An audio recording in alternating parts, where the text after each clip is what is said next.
ng COMELEC ang kontrobersyal na Team Patay, Team Buhay tarpaulin sa Bacolod. Sinabi ng Korte Suprema na labag sa konstitusyon ang utos na ito. Pagpigil daw ito sa malayang pagpapahayag ng isang pribadong grupo. Kinuha ko po ang panig ng COMELEC. Mismong COMELEC ang nagpatanggal ng kontrobersyal na tarpaulin na ito ilang buwan bago ang 2013 elections. Inilista nito ang senatorial candidates na binansagang Team Patay na pabor sa nooy pinapanukala pa lang na Reproductive Health o RH Bill na nagsusulong ng artificial birth control. At ang mga kontra rito, binansagang Team Buhay at sinuportahan ng Simbahang Katolika. Pero ang pagpapatanggal hindi raw dahil sa laman kundi dahil sobra raw sa pinapayagang laki ng mga election paraphernalia ang mga tarpaulin.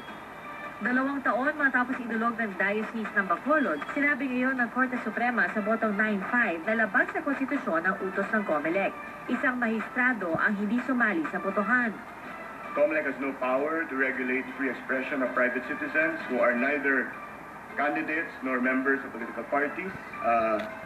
The actions of the COMELEC violated the rights of free speech and expression of the petitioners.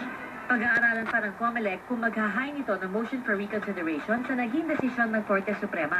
Pero tiyak na makakaapekto ito sa mga susunod na eleksyon. Guidance ito para sa darating na halalan. Kasi remember yung issue na tinakal doon sa Team Patay at Team Buhay na episode, no? Basically, yun din yung mga issue na paulit-ulit every election. Ano ba yung karapatan ng pribadong entity?